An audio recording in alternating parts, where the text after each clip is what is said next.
ikintu kibaho cyiza kiryoshye, ubuzima bwiza bubaho, ni ukubaho utunze Imana n'amafaranga. Ariko byagera aho abantu batareba, agakora amanyanga, agakora amafuti menshi, ugasanga ni umupagani, ararutwa n'umuntu utarigeze akebwa, ararutwa n'umuntu utarigeze akizwa n'umunsi n'umwe, kuko ari wenyine. Ariko yagera mu bantu akigira marayika, akigira umukozi ukijijwe.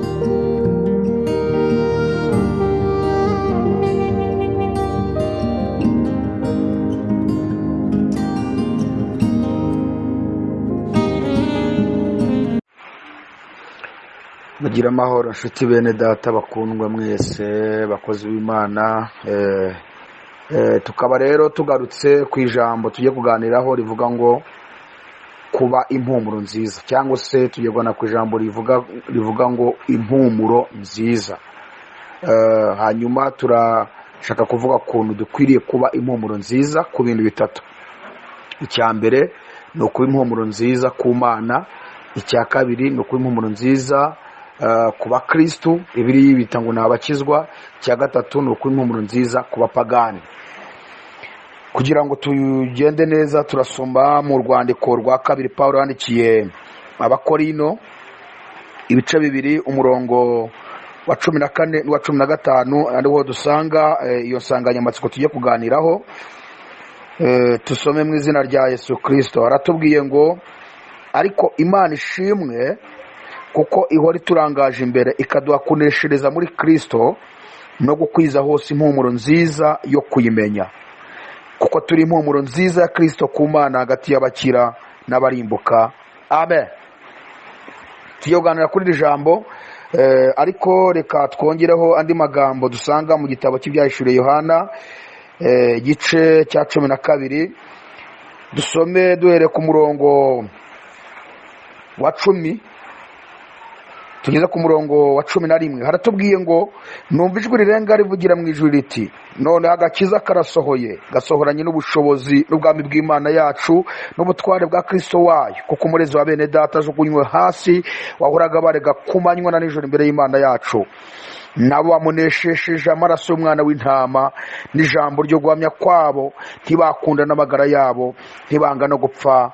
Imana komeze kutugira neza ndetse no kutwambika imbaraga kubw'ijambo ryayo ryiza itugejejeho.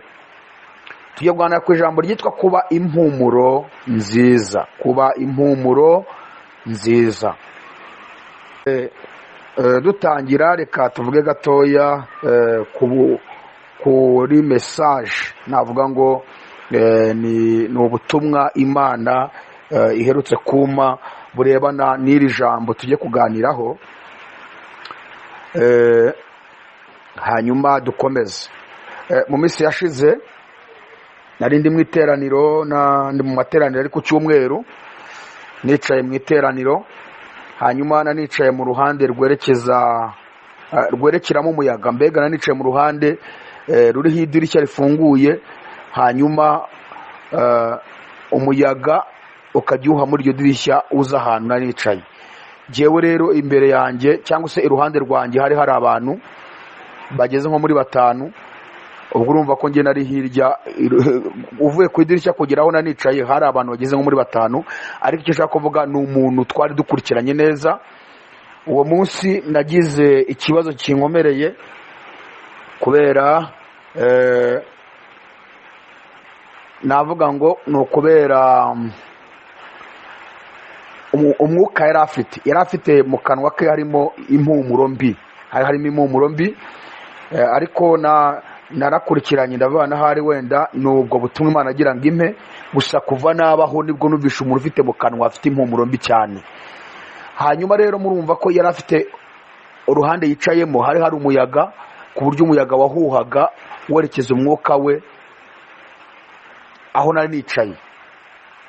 Uwo munsi tugira n'umuvuga butumwa bari batumiye, wari waje kutwigisha ijambo ry'Imana. Akajya dukoresha utuntu akavuga ngo hindukira ngo ure mugenzi wawe ngo amuhereze ukuboko nkubwire icyo umubwira. Yabidukoresheje inshuro nyinshi. nahindukira nareba wa musore twicaranye yamvugisha umwuka we nkumva unyinjiye mu mazuru nkumva n'umutwe urandiye. Mbega yari afite umwuka w'umufite mu by'ukuri rwose ufite ikibazo. Uwo muntu abidukoresha inshuro nyinshi uwo muvugabutumwa bari batumiye, kugeza ubwo namuhereza ukuboko ngiye nkakumuhereza ndaramye kugira ngo umwuka utanjya mu mazuru. Ngezeho mbona biratera ikibazo, mpitamo noneho kwifata sinongera ngiye guhindukira ngo muhereze ukuboko. Noneho mu gihe nari nkiri muri iyo situation, kuko nagezeho ndimo gushakisha ahantu nakwimukira kubera umwuka w'uwo muntu, sanga hose haruzuye. Mu ruko mbigenze ndavandika nihangane nge ndeba hirya. Hanyuma rero muri uwo mwanya ngiye kumva numva ijwi rirampamagaye, rimaze kumpamagara rirambwira ngo, rirambaza ngo wumvishe mu kanwa k'uwo mugenzi wawe kuntu hanuka? Ninabyumvishe. Rirangije rirambwira ngo kuki unaniwe kwihanganira kureba mugenzi wawe mu maso ngo mukorere ibyo bagusabye gukora? Subiza iryo jwi ndaribwira ngo impamvu nuko mu kanwa ke harimo impumuro mbi. Rirangije rirambwira ngo uko wumva mu kanwa ka mugenzi wawe hanuka, ukaba wananiwe guhindukira ngo umurebe mu maso, nibuza ngo wihangana akanya gato muvugane murebana, bitewe n'umwuka mubi ukaba wanze kumureba, uko ni nako nanjye ntashobora kwihanganira umuntu wese usenga akansenga ariko akora ibyaha, akansenga adahinduka, akansenga akomeza kuba umupagani. Ijwi ryarambwiye ngo uko nguko wumvishe mu kanwa ke hanuka, ukaba wananiwe guhindukira ngo umurebe mu maso ukareba hirya, uko niko nanjye abantu bansengana ibyaha amasengesho yabo aranukira, nanjye nkahindukira nkareba hirya. Sishobora kwihangana n'akanya gato ngo numve amasengesho yabo. Rirambwira ngo niyo mpamvu benshi bamaze kumbaza inshuro nyinshi ngo kuki iyo basenga ntabasubiza. Rirambwira ngo uzabambwirire ngo amasengesho yabo aranukira kuko bahora basengera hejuru y'ibizira bakora. Rirongera rirambwira ngo uzabambwirire ngo nibahinduke rwose, bareke icyaha n'igisa nacyo, banyubahe, nanjye amasengesho yabo nzayumva ndi mu ijuru mbasubize. Ngubwo ubutumwa Imana yampaye bugendanye n'iri jambo, ari naryo dusomye mu rwandiko Pawulo yandikiye Abakorino rwa kabiri ibice 2 umurongo wa 14 n'uwa 15, aho Pawulo atubwiye amagambo meza nasomye numva ndayakunze cyane. Yaravuze ngo ariko Imana ishimwe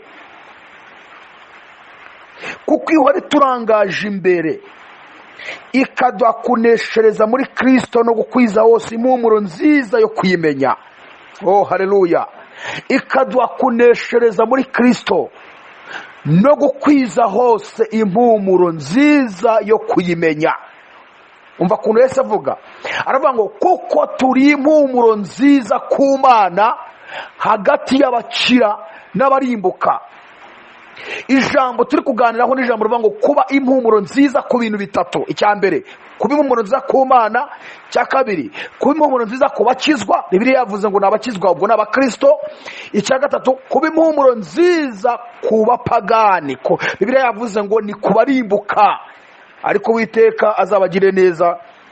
Usibye ko abarimbuka bo barahari, nibatumva ubutumwa bwiza ngo babwakire, byanga byakunda bazarimbuka. Kandi ntago nabihamya ko abantu bose bazabona ijuru, ariko kandi si Imana yahisemo ko abantu barimbuka, kuko icyazanye Yesu no kugira ngo abari mu isi bose bakizwe nawe.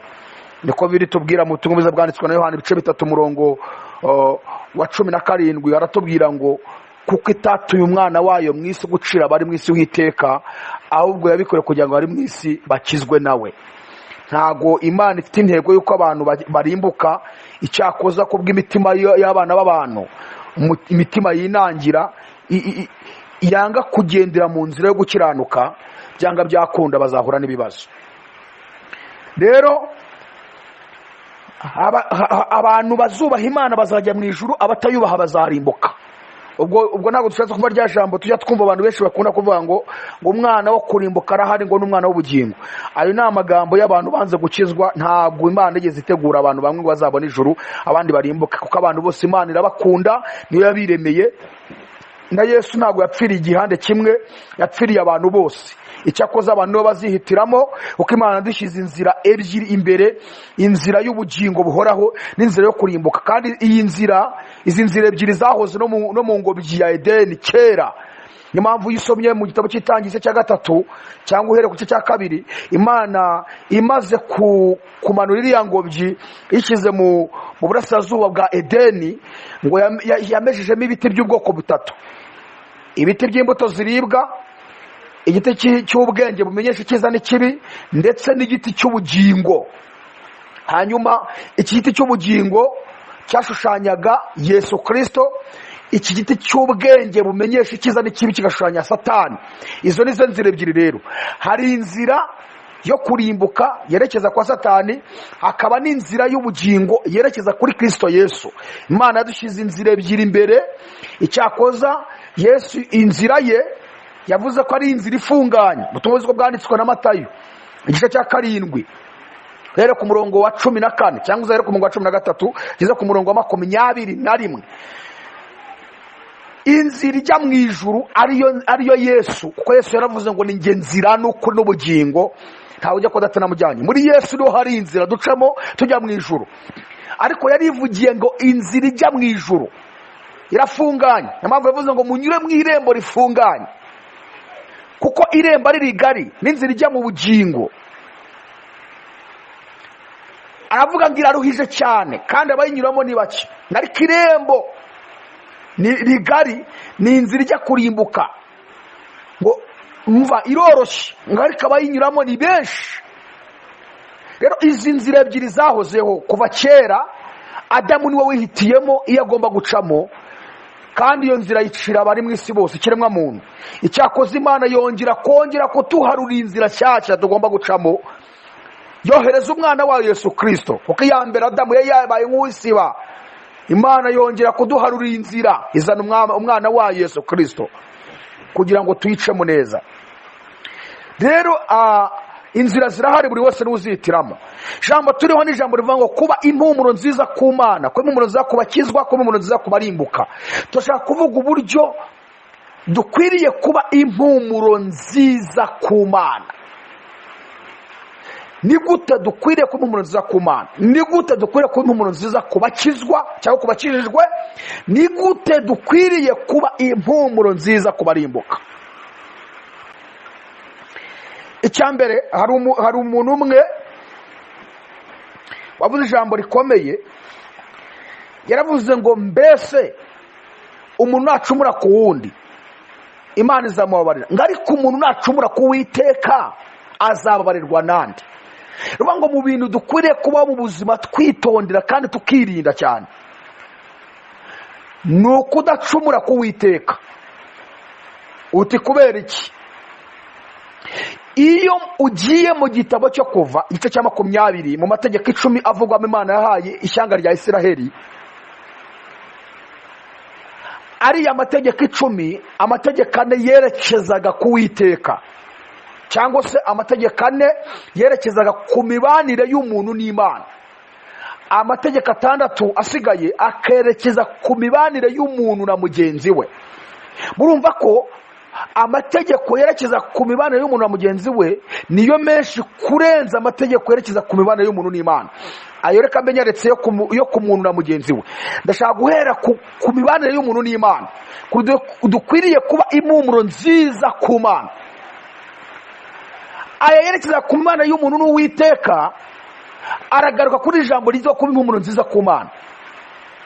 Nukuvuga ngo umuntu uwo ari we wese uzi ko amaze kwizera Yesu Kristo nk'umwami n'umukiza we, akwiriye guhora yitondera icyo ijambo ry'Imana rivuga.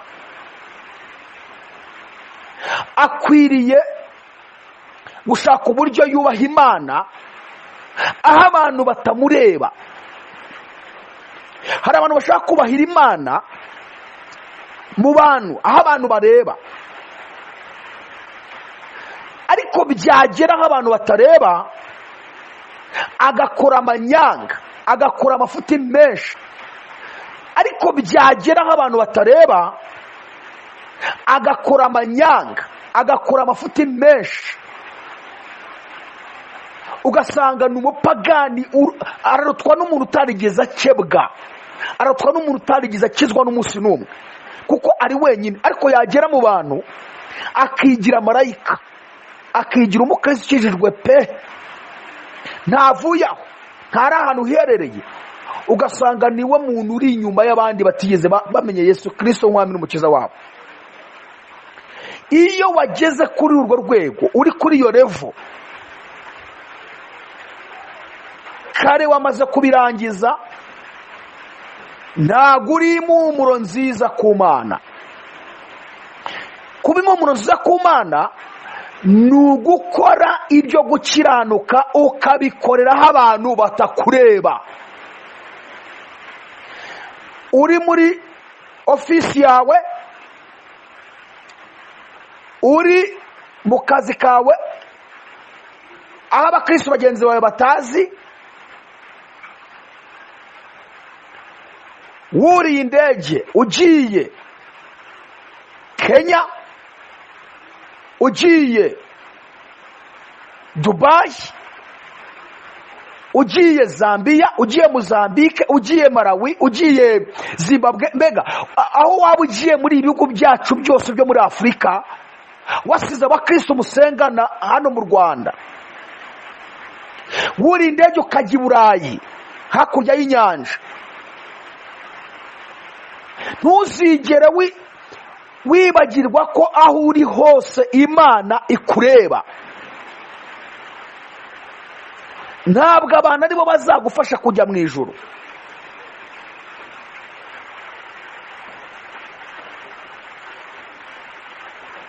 ahubwo kujya mu ijuru bizaturuka kuri decision wafashe wowe ku giti cyawe mu mutima wawe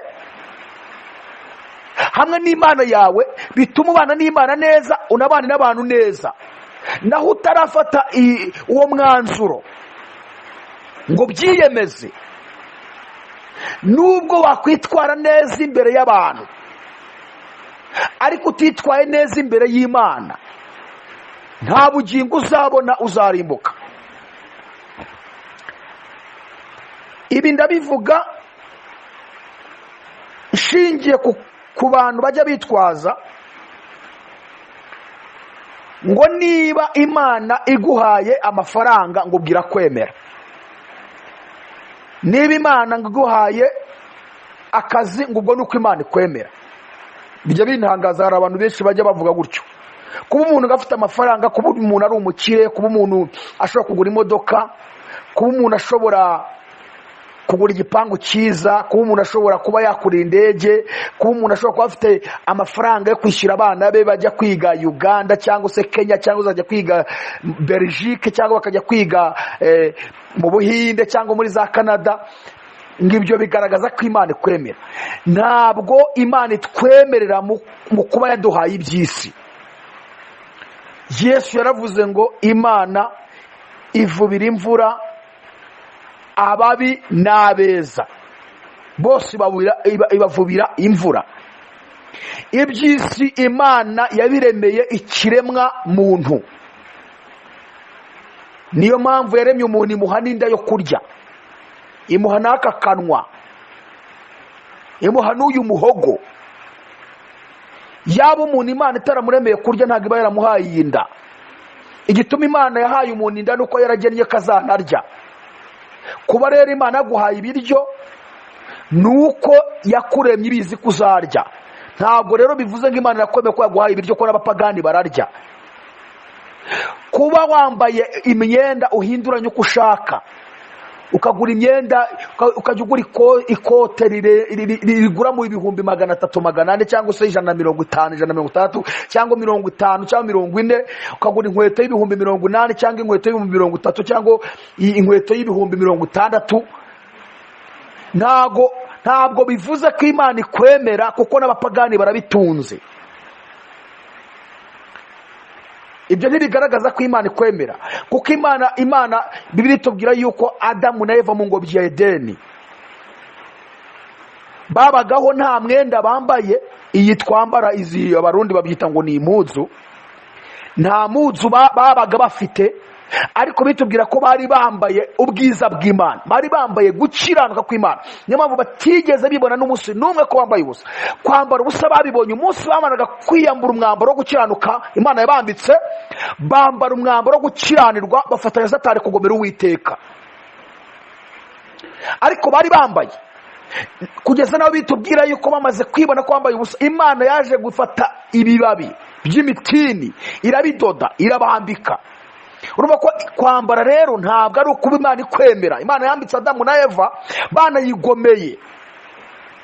Bivuga ngo nuko Imana ko yaramye umuntu yamugeneye ko azanambara imyambaro. Rero ko Imana yaguhaye imyambaro ntabwo bivuze ko ikwemera. Ibyo ni ubuzima Imana ategura umuntu uwo ari we wese agomba kubaho yambaye. Niyo mpamvu Bibiliya itubwira ko niyo dukorera Imana, dukora imirimo myiza, tuba turimo kwambika umuntu w'imbere uzabona Imana.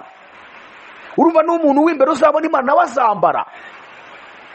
N'ubu kandi Imana itubwira ko tugomba guhora twambaye kandi imyenda yacu ikaba yera.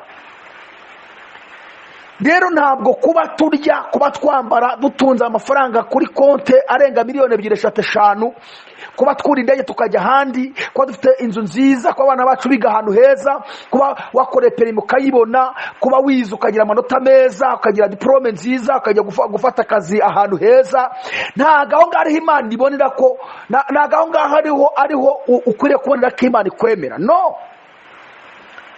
Imana itubonera ikatwemerera mu gukiranuka, mu kwitondera ijambo ryayo. Igihe twitondera ijambo ry'Imana ritubwira, tuba twamaze kugera ku rwego ruvuga ngo nabaye impumuro nziza ku Mana. Icyo gihe rero nta kintu na kimwe uzabwira Imana ngo ibure kukumva, kuko twabonye ko umuntu